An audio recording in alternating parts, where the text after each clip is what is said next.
Thank you, everyone. Good afternoon. Thank you. It's such an honor and a pleasure to be here with you in Vancouver.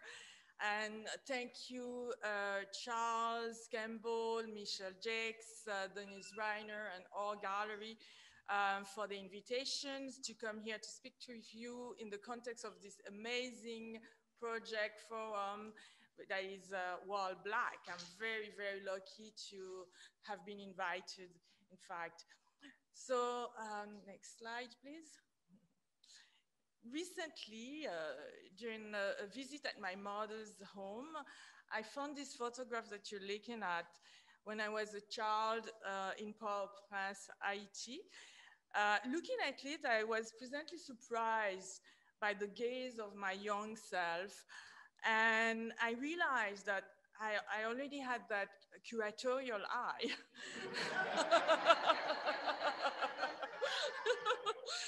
Already looking serious, reflective, and observing my surrounding. So it is with this same intensity and curiosity that I approach my work ever since I started working professionally. So next slide, please. So I'm very happy to be here to talk about my curatorial practice and my journey as an independent curator. And next slide. Thinking about the presentation, I asked myself these questions. What would be the common thread or motivation in my artistic journey and the influences or inspiration that helped to establish it?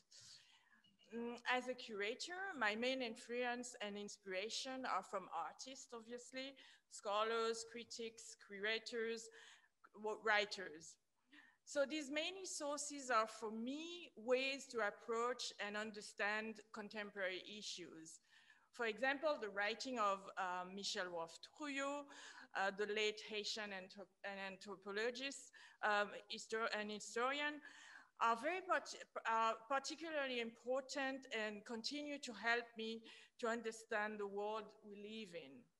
In fact, his book, Silencing the Past, Power, and the Production of History. The book is on the relationship between historicity and power, the process that historical productions uses to ostracize non-Western societies, physically, psychologically, by erasing them from the grand narratives and from world history, or ideas that have always been fundamental and to my understanding of how systems of power have used silence as a political strategy and the production of historical narratives. So these are the main leitmotifs for me as a curator, to bring up many voices, to bring light to multiple voices that have been silenced. So I've been active as an independent curator since the late 90s, and my areas of interest are contemporary art, photography, performance art, and interdisciplinary practices. For me, a curatorial practice is at first a theoretical model, a model that can contribute to the development and transformation of the field by introducing new artistic paradigms. So my practice is also about confronting a series of questions that form the core issues of exhibition making. That is why my curatorial projects have always been about creating an awareness that looks at how the critical context of an exhibition is part of a larger discursive system, a system which is not static or theoretically fixed, but rather constantly moving. So today I will share with you a few images to illustrate some examples of my curatorial activities. So early on, I became interested in the recognitions and dissemination of Afro-descendant artists from the African diaspora. So this quest led me to Dakar. specifically to the Dakar Biennale, the African Contemporary Art Biennale in Senegal. So in 1998, I was invited to be part of the international selection jury of the Biennale and also to curate a solo exhibition of an artist from South America or the Caribbean. So it was in this context that I curated the exhibition for the Cuban artist Cacho. So the Dakar Biennale opened many possibilities. What are you seeing here? It's a performance by the artist Barthélemy Thiogyo during the opening of the Biennale in 1998 at the National Museum in Dakar, Senegal. So the exhibition that I curated for Cacho was installed on a beach on Gorée Island. Gorée Island is where there is like, where is the door of no return, where slaves were left Africa and to brought to America. So it was very important to make that connection between Africa and the New World by placing Cacho's installation facing the Atlantic, facing the West, and if you go to the next image, you'll see the resulting. The first image was sketches of Cacho's piece, and the next image is the installation. It was also a performative work that, and it was this image is showing you after the opening of what was left of the consumed wood and water.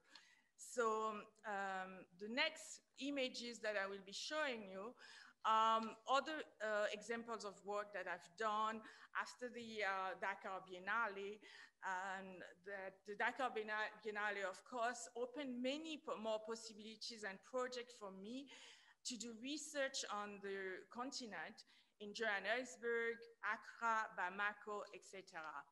So from Johannesburg, where I lived for 6 months, I went to the Netherlands to further my knowledge in curatorial practices, where I was formally trained as a curator at the Appel. At the Appel, one of the activities of the program was to curate an exhibition, and the exhibition that I'm showing you a few images of it was called In the Meantime, and it was an exhibition that looks at storytelling, the way artists tell stories. So in this context, we invited many artists from different cultural backgrounds. One of the artists was Tracy Rose, whom I met when I was in South Africa. So upon my return to Canada after my stay in Amsterdam, I found that it was important to have that continued dialogues between artists from the continent and Canada. So in 2003, I was invited to be part of Soul Gallery, Art Star Biennale, and 2003 and 2005. And in that context, I presented the work of artist Zineb Sedira. I presented a series, a video program of her work, and it was her first introduction to the Canadian public. It was the first time that her work has been shown in the Canadian context.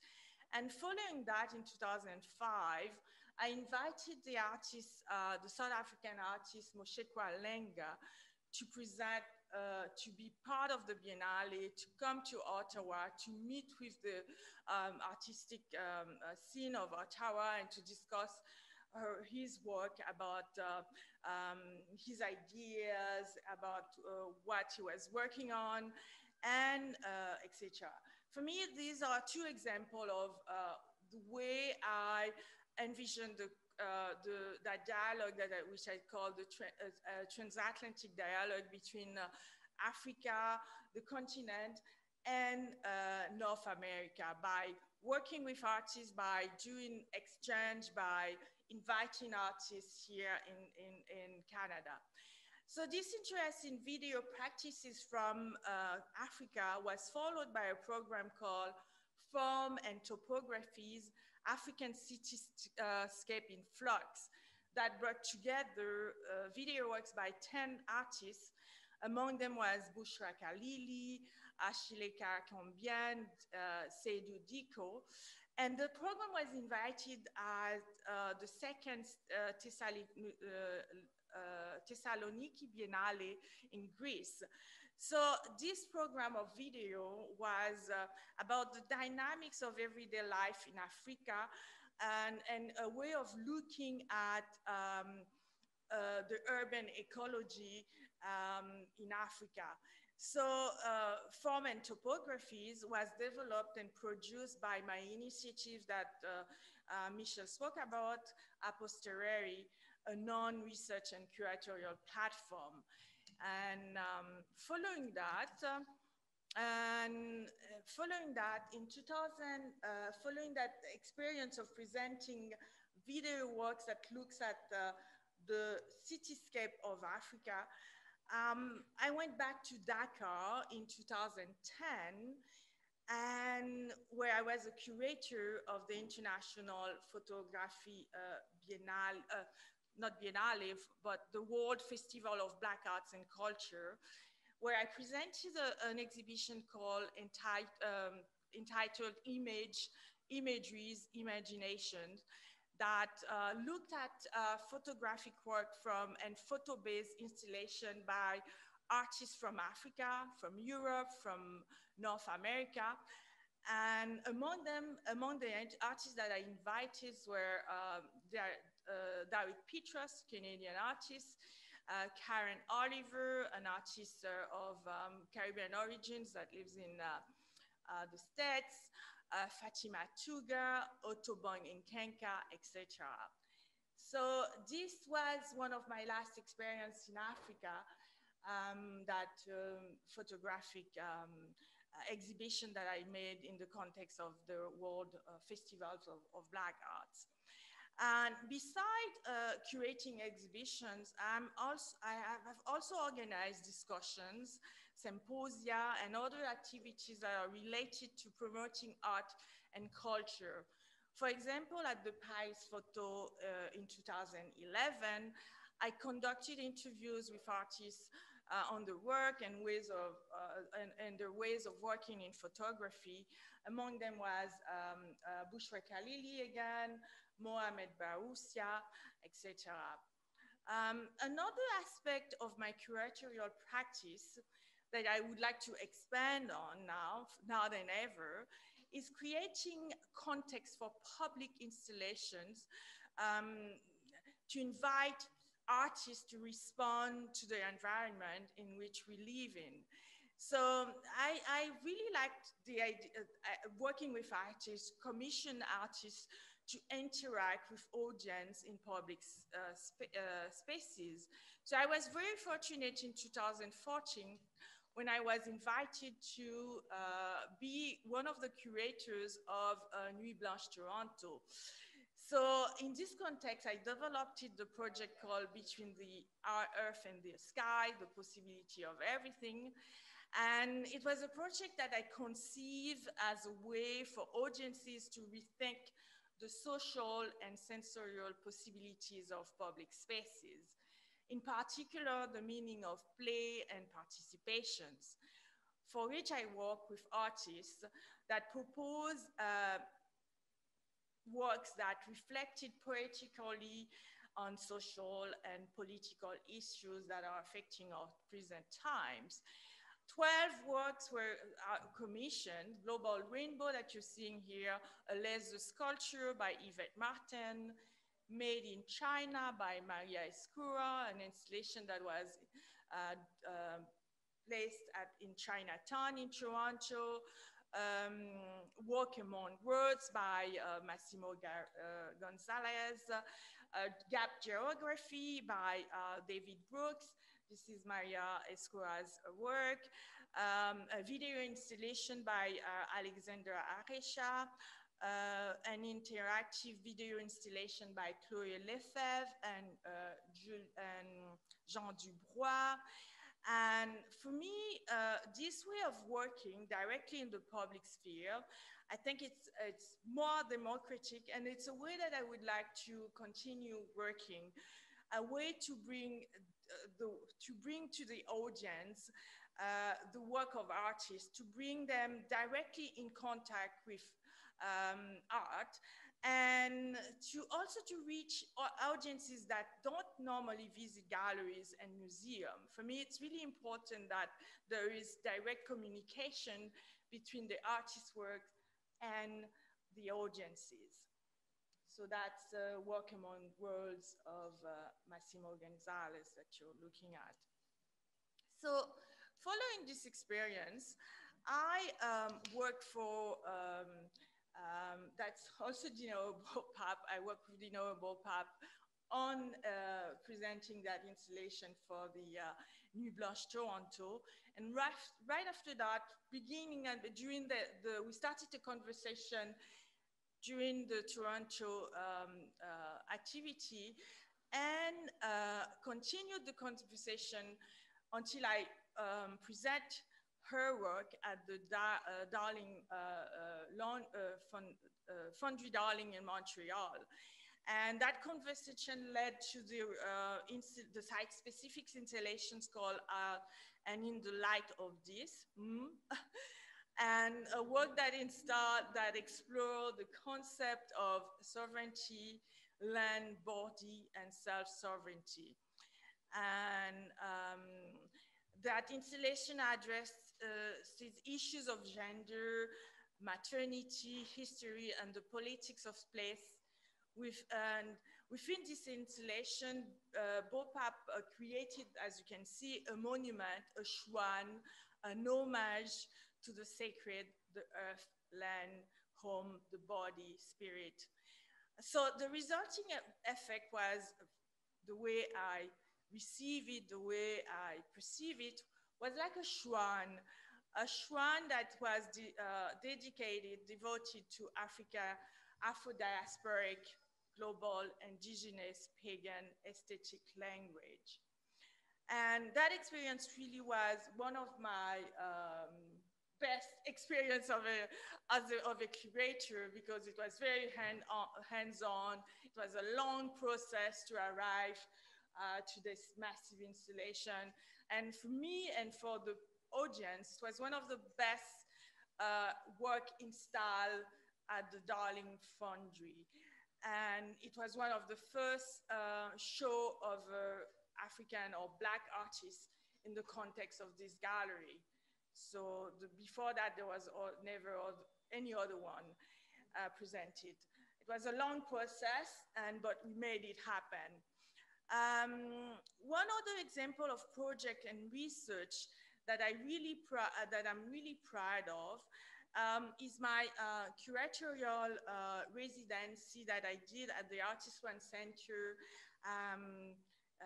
Articule. It's one of the best known Artist One Center in Montreal. I was invited to conduct that curatorial research residency, and I chose to look at what's the meaning of what is belonging in a city like Montreal. I titled the residency Scènes de la vie quotidienne, Scenes from Everyday Life, on belonging and the politics of belonging. It was a residency, a research residency that looked at the relationships between arts, migration, and representation in the context of Montreal and contemporary art practices. For me, it was very important to look at Montreal as an immigrant society. And for this, over a year in 2015, Articule was transformed into a collective space where artists, critics, scholars, and audience were invited to participate in mini laboratories, mini residencies, many workshops were done, discussions were done, and it was also a way to find new ideas on the city, on life in Montreal, and to reflect on the politics of belongings in a city like Montreal. So these activities inform the development of the exhibitions called Repérages à la découverte de notre monde, titre, and that took place in 2016 following the residency. That exhibition considers from the point of view of the concept of belonging, what it means to inhabit a place, and it provided an opportunity to meditate on the meaning and notions of that characterize the instability of our time. And the aim also was of the show was to look at how intellectuals, artists reimagine the specific characteristics of contemporary life, meanings, mobility, belonging, marginalizations. So through the eyes of artists, through the eyes and the work of the artist, the exhibition highlighted the function of art as a tool of knowledge of the world, of discovery, and of reality and the experience of time. And following that experience, during that experience, I was also developing the project of Africa. So from 2014, with curator Julie Crooks and in collaboration with Sylvia Fernie of the Royal Ontario Museum, the ROM, I collaborated as a curator with the ROM because in 2013, we realized, Julie Crooks and I, that the museum, the relationship between the museum and the Black communities were still tense. So we proposed a multi-year and multi-platform program called Of Africa to the museum. So it was as a response to the 1989 infamous exhibitions called Into the Heart of Africa. So for 4 years, we developed the program called Of Africa, and at its core, Of Africa, the project goal has been to engage the ROM, the Royal Ontario Museum, engage their visitors in new and inspiring ways while introducing them to different, more nuanced exhibitions and programs that focus specifically on the histories and cultures of Africa and the diaspora. So the many exhibitions and program events that enveloped by the conceptual umbrella of Africa all stems from the understanding that the only way with the complexity, to engage with the complexity of that subsumed under the label of Africa, of the label Africa, was to present a variety of voices. And in that context, we organized performances, installations. One of the artists that we invited is here with us, Karen Jones, was commissioned to do a work for the Canadian Gallery of the museum. And so following the program of Africa, we decided to to organize an exhibition called Here We Are Here, that was the culmination of the Of Africa project. The exhibition was developed. All the activities we've done, we also work with the museum to do an apology ceremony to the Black communities as a reconciliation event. This is what you're seeing on the screen now. And the museum had issued a public, an official, formal apology to the Black communities of Canada and Toronto with respect to the 1989 or Into the Heart of Africa exhibition that had made a lot of damage to the relationship with the community and the museum. Thanks to the work we've done with the Of Africa program and activities, one of the results was the apology ceremony. So we decided that after that, the people that you're seeing on the screens were the activists that formed the group called The Truth About Africa that protested the exhibitions in 1989. So they were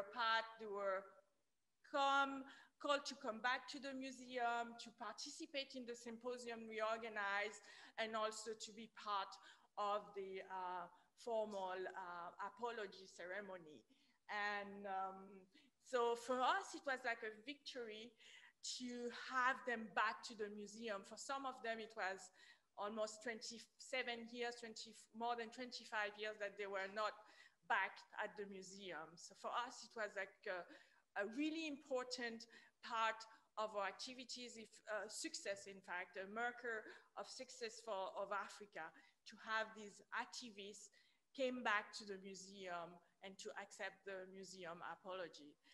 So, and like I said before, the culmination of the project, of the Africa project, was the exhibition Here We Are Here, Black Canadian Contemporary Art.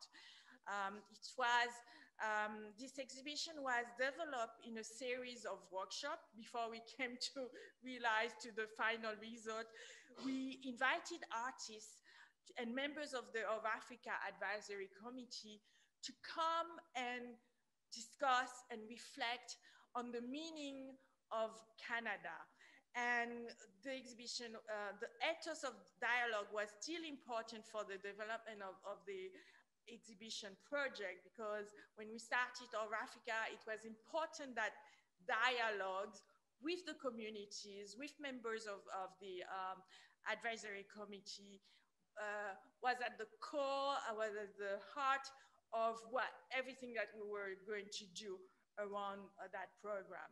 So here we are here, Black Canadian Contemporary Art was an invitation to think about the complexities and contradictions in Canadian historical narrative.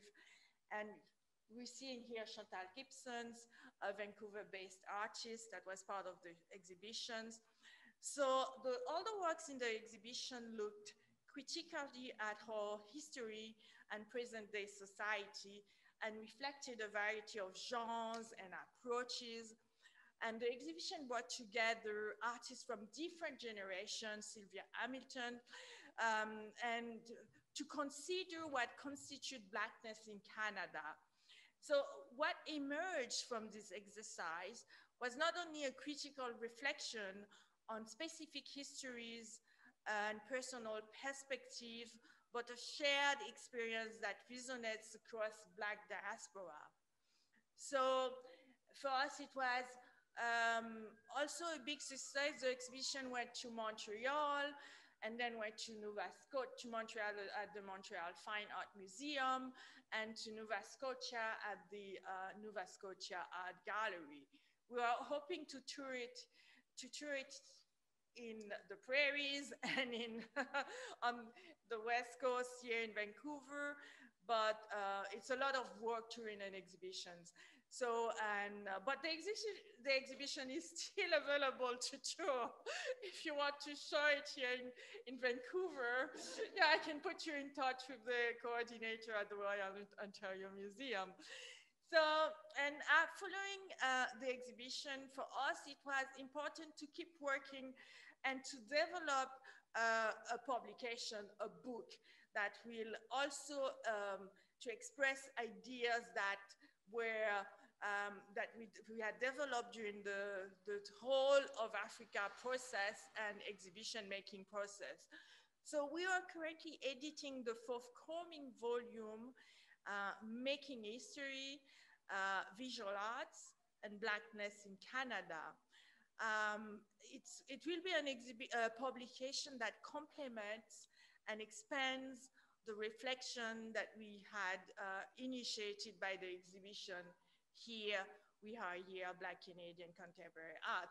When the exhibition was shown in Montreal, we invited 3 Montreal artists to take part, to be part of the exhibition. So three artist-based Montreal-based artists were included: Manuel Mathieu, Eddie Firmin, and Shona Strauss. And here are the list of the artists that were part of the exhibitions: Sandra Brewsters, Michelle Pearsons-Clark, Eddie Firmin, Chantal Gibson, Sylvia D. Hamilton, Bustra Junes, Charmaine Loche, Manuel Mathieu, Isma Mahmoud, Gordon Shadrock, and Shana Strauss. So my current activities, yeah, here's again a slide about the upcoming publications. So currently I'm collaborating with on different projects. A project based in Montreal called Black Art History Before the Internet Montreal. I'm working with a group of curators, researchers, and members of the Black communities to research what was happening in Montreal before 1995 in terms of Black art in the context of Montreal. This project, we hope to expand it within Canada, and it's to look at where were the Black artists in Montreal before 95? What were they doing? Where were the, how was there exhibition on them, and etc. We hope to do a database. Our hope is to do to create bibliographies, to have a research center, a physical space. So the sky is the limit within the context of this project. So we're dreaming big for it. So I'm also part of Intervals Collective, a collective of artists from different backgrounds, cultural backgrounds. We do a reflection of the way, what's missing in the Montreal art scenes, what can be done. We create projects. And we will be involved next year with on a project in the a public space project, a little similar to what we've done last year in a public park in Montreal. So as Michelle said during the introduction, I'm also a member of the Black Curators Forum that was created 2 years ago to look at ways to exchange knowledge amongst Black curators, intergenerational. It's an intergenerational group of curators, and also it's an advocacy group. It's also served as a lobbying group, and we meet, we discuss, and we do discursive activities, and most of the activities are done via the power plant, thanks to the director, Gaëtan Verna, that is hosting the groups now, the Black Curators Forum, virtually. So to conclude, while preparing this presentation, questions came to my mind in relation to the professions and curatorial practice.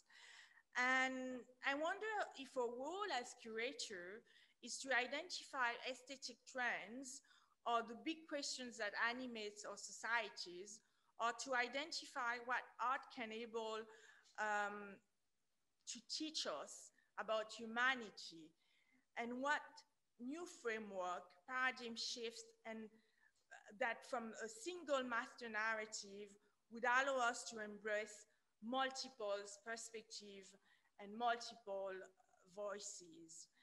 And thank you very much. And I hope that this short presentation had helped you to understand my trajectory as a curator. And thank you. And now, if you have any questions, please don't hesitate to ask. So if you want me to expand on aspects of the presentation that was not clear, I'm very happy to do so. Thank you.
Thank you, Michelle. Very good questions.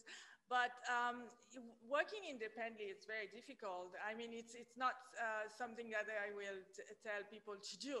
You have more freedom. Obviously, you can do, you can have more creative ideas. But working in an institution, you have like the infrastructure, the budget, the money to do things that are that an independent curator won't be able to do. But I think the best situation is to stay independent and to be invited within institutions to collaborate.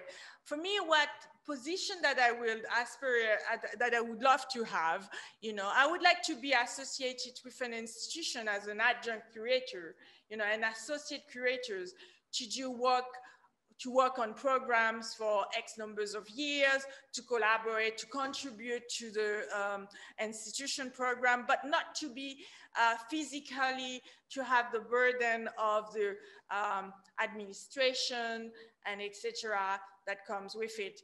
But, you know, I don't know, I would not be able to say, no, I won't go inside an institutions. I worked for 5 years at the, before it was the museum, Canadian Museum of Civilizations, now it's the Canadian Museum of History. I stayed there for 5 years when I started my professional career. I was working within the public programs. So I know how those museum institutions functions, you know? So I know how it works, etc. And it's the best. Perhaps this is how I started my life as a professional in the art world. Perhaps this is the way I will finish it too. Perhaps I will finish within the museum context. But for now, I think for now, the best situation will be to be an adjunct curator, to be an adjunct curator, to be invited to develop programs with a fixed budget and to help the museum develop ideas and to feed the museum with, to help the museum develop its collections, etc., and do exhibitions as a associate invited adjunct curators, but not as a permanent staff, you know. So yeah, does it respond? Yeah. Yeah. Yes. Hi, my name is George, and I was very fascinated by like how you would curate biennales that were doing like Africa and like the West and stuff like that. And I think of that curation as like an act of care and trust and like presenting works to the audience that like some artists would not like to show by themselves or not feel comfortable enough to show by themselves. And I feel like, and I try to make my pedagogy or whatever as intersectional and mixed as possible. But I wanted to ask you, how do you curate with care when you are dealing with a group of people who are like fragmented and may not really understand each other's like perspectives and not like see the common thread the way you do? Yeah, so this is when I talk about the ethos of dialogues, this is, for me, it's really important. All the shows or projects that I've been involved with, artists that I've been accompanied, I see my role as a curator as a role of a mediator between the artists and the institutions and the public. So it's about trust, exactly, and about, it's a long-term relationship. Like the example I gave of Dineo Seshee installation at the Darling Foundry, it took like years before it came to what you saw in the gallery context. It took years to talk, trust, and to have like a long time dialogues. You know, for me, it's about dialoguing, about an interest and keep in touch, keep in contact. The first images I showed was of Barthélemy Togio. You know, the first time I met him was in 1998 at the Dakar Biennale. We're still in contact, you know. We're still in conversations. We're still, when I go to Paris, I see him. And when he comes to North America, if he's in Canada, I make sure to see him. The last time he was in Montreal, I made sure that he did a presentation of his work at the Foire Center. So it's conversation. It's a relationship that is based on on friendship. You know, at the end of the day, it's like it's more than just professional. You develop friendships with the artist and an interest in their lives beyond their artistic productions. You know, and that's that for me. That's the way I've been able to continue and to invest myself as a curator and to manifest the notion of care in what I do. Yeah. So is it? Yeah. Thank you so much. Thank you. Yes. My question was a follow-on to that question, and I think the idea of having generational investments in particular artists, and like think about how a lot of the art industrial complex used to be about the next thing. You know, like you do this project, work with this artist, and you move on to the next one, and then the next one. And I was wondering about like working with the same artist over and over. And you said how you have certain projects that are multi-year and durational, and then others that you've had relationships with that same person over a long time. But could you talk a little bit about how is it possible to keep working with the same like group of artists or a single artist over a number of years, keep doing showing their work over and over? It's not, I mean, not showing the work, it's showing over and over. It's like it's different works, it's different contexts. Sometimes sometimes the context doesn't apply to the work, you know. So, but the thing is to keep a thread, to keep the discussion open, you know. And sometimes sometimes working with an artist is to follow the development of the artist, and it's not.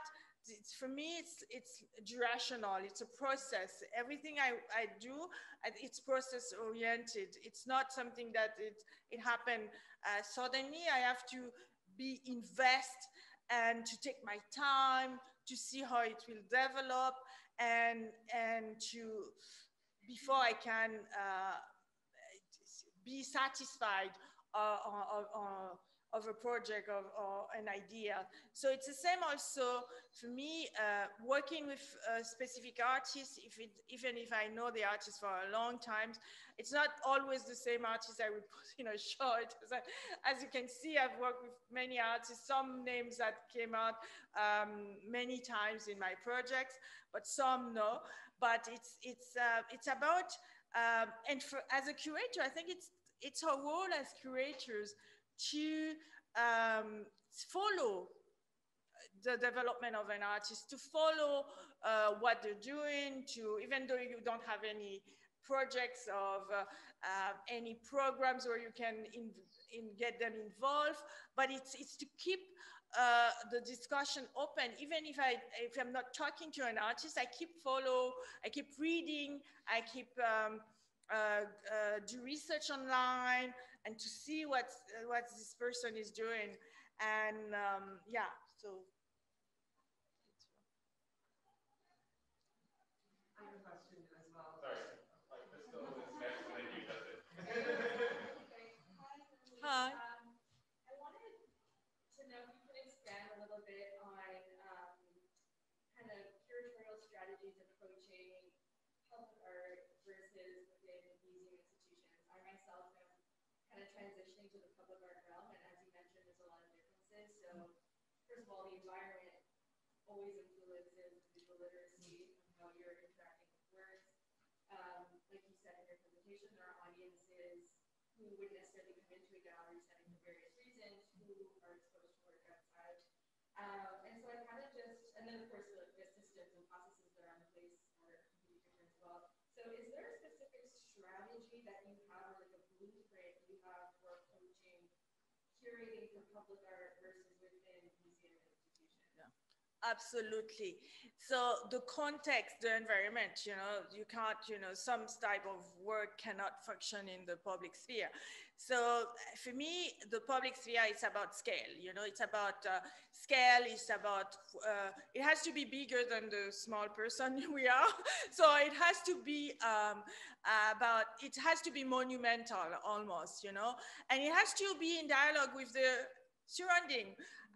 For example, the gap ecology and any images that I've shown about during the Nuit Blanche 2014, it was about, it also has to say, to speak to the community that the work is being located, situated. It's not only talking about the audience, the general audience, but the specific audience. For example, and the work that was of Maria Escura that was installed in Chinatown, it was between two buildings, and it had cloths, garments that were made with all the labels made in China on them. And before we arrived at this, we were in discussions with the businesses, with the communities, members of the Chinese community, and we asked them to donate garments to be part of the installation. So the idea of like discussion, talking with people in the neighborhood, the people where the work will be installed, so they can understand, they can see themselves in there, they can be part of the work of art, they can be active participations. I like the idea of the public as activator, So that for me was an example of the public as activator. And during the installation, there were families coming to see their piece of garment in the installation, that created a dialogue. And the idea also to create bridges. So the installation was installed between two buildings, and was the idea also of connecting communities. For me, that between the earth and the sky was also an idea to have people get together, to have people participate. So when doing a public installation, you have to have in mind the context. Context is really important. Context and the type of work that you're presenting in that specific community, and the way people will react to it, and know your community, and also work with artists that can understand that also. So the artist Maria Escura had experience in working with public, doing relational work. So for us, it was more just, it was during the research within the community, and understanding the context, the surrounding, the landscape, the architectural space, and also produce something that relates, that could the immediate public could relate to. So I think it's for me, that's the way and this was monumental also, and the public could see it close at a distance.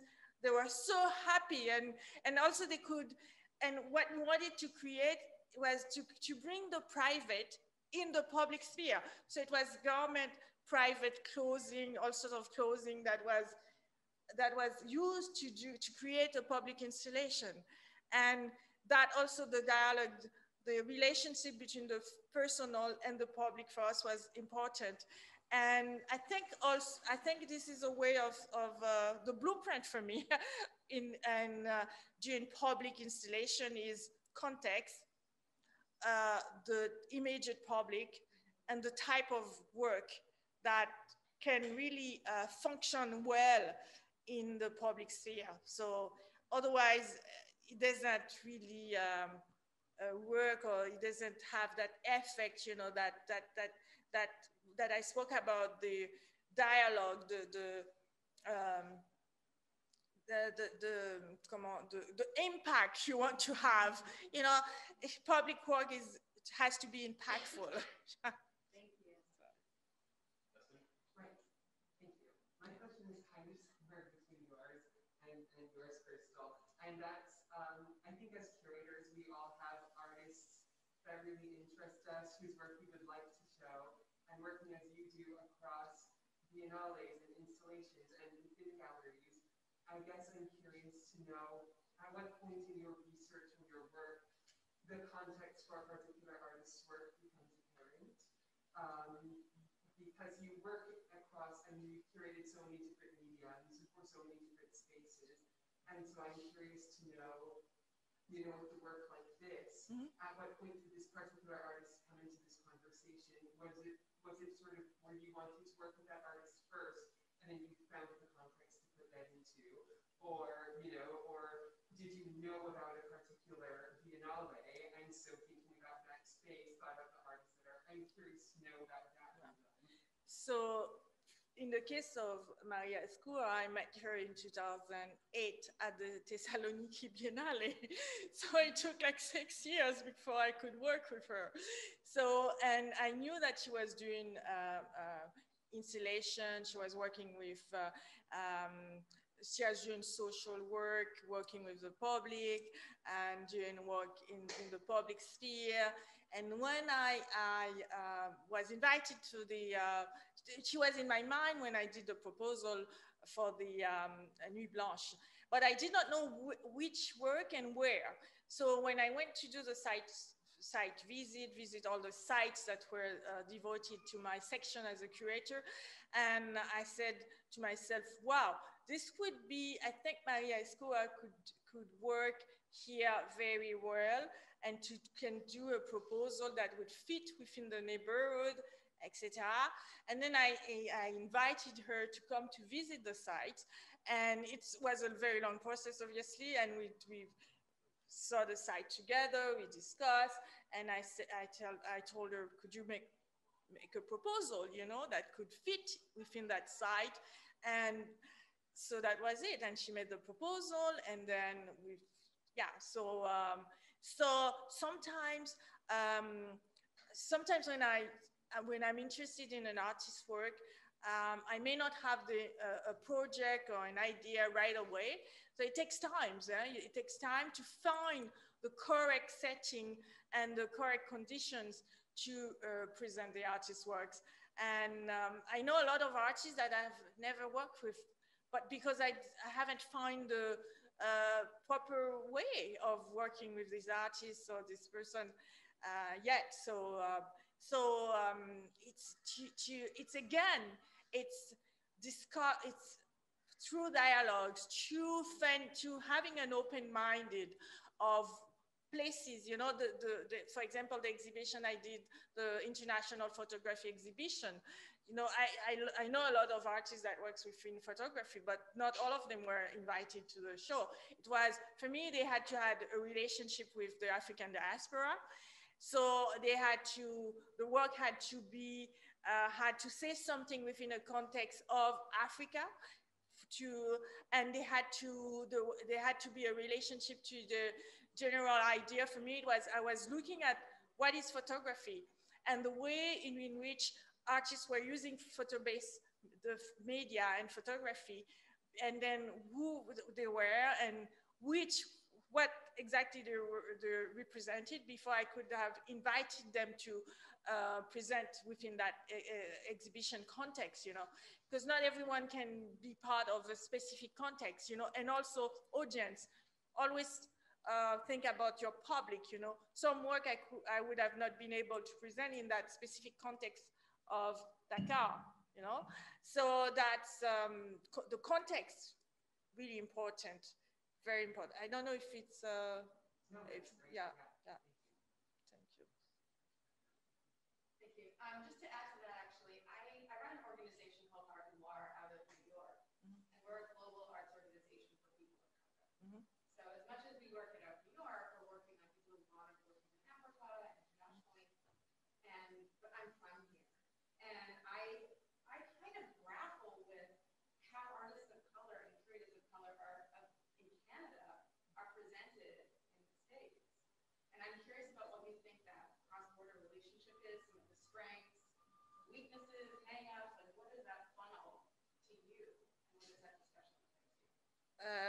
about the lack of representation. Like, I find often when we're working with all of our curators, whenever I bring a Canadian artist, there's like a little bit of a glaze.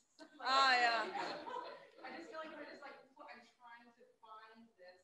Oh, yeah. And this friction or this lack of cross-border representation. I think it's yes, it's a challenge. Yeah. And it's really a challenge. It's not only about artists of colors, but I think it's a challenge also to have Canadian artists represented in the States, you know. And I don't know, there should be a more aggressive promotion being done, and also more the way to do it, you know. For example, I was invited with the British consul. They do that exchange, you know, where they invite curators to go visit and to meet with artists in London, everywhere in England. I did one of their tour, you know, and I think we have to organize ourselves this way here too. Either we invite curators from the States to come and meet with the artists, or someone needs to take their pile of information and go door to door and meet with curators across the border. And I think it's really competitive also. So I think we need to have an approach where, like the British they did with the young British artist, the YBA. Maybe Canada needs to do something like this, you know, a promotional blitz with, and also invite curators, you know, specifically maybe us here as the World Black or Black Curators Forum, maybe perhaps it's our world, maybe to find a way to organize touring activities for specific curators to come and meet our artists here and in Canada. So I think it's about if we don't do the effort, they won't know, because the States is bigger than we are here in Canada. So I think there is to be a promotional push done to create interest in what is going on here in Canada. Yeah. I think our door's up for it. If anybody wants to talk about it, I can bridge that. Yeah. Yeah. Thank you. We have room for about one more question. Anyone else would like to? I mean, I have one. Yeah. If I can, sort of following up on your question. And this, you know, you touched on how international your curatorial practice is, and I just wanted to ask if, like, how you see that within your practice. Is it something that is necessary as a curator, or even a Black curator? There might be different answers. It might be the same working in Canada to have these international networks, or is it something that is just even supports your way of working and your way of connecting? How necessary is that? Because I guess what I'm also speaking to is, like, often the underrepresentation of many talented curators, especially BIPOC curators within Canada, that we're kind of forced to go outside of the country to work. For me, it was always very important to have a global platform, to be in communication with the world. I mean, from the beginning, I was always interested in not only, for me, it was like out of necessity, you know. When I was studying at Ottawa University, there were no information about Black artists, you know. And the first information that I found were coming from the States. And then there was CANBAYA, Canadian Artist Network, Black Artists in Action. This is a way I discovered a lot of Black Canadian artists that did a lot of work within the Canadian scenes, mainly in Toronto, etc. And then I had to find, you know, I think it's the numbers, you know. For me, the interest in Africa, it was because there were Black people, a lot of them doing stuff. So I could connect to that. And also, I was always curious to be in conversation with the globe, the world, the global world. So and also because of I'm a person of Haitian origins. I was born in Haiti, and Haiti is a multicultural society within, I mean, the Caribbean is global. So for me, I was always in the global thinking. It was no question for me to be only national based, and you can't help it now, you know, you have to be in discussion with the world. So, and we are forced here to go abroad to do things, to get recognized, I think sometimes. But even that, as it's part of my personality to be in discussions with the world. Yeah. The gentleman here has a question. Okay. Well, then maybe we're approaching 3 o'clock. With that, I will thank everybody and Dominique. And again, it's amazing to see everyone here thinking about it and thinking about it for a while. So please do come back and see the exhibition in its full form when you have a chance. That will be a lot of fun. And I think so far you can follow more galleries activities for manliness, but maybe we should start with the Wild Black so that you can follow that project as it extends to other cities. So we'll, yeah, keep an eye on and we'll let you know as soon as that is. So thank you. Thank you very much, and I can't wait to bring Wild Black to Montreal in 2022, next year, I hope, next summer.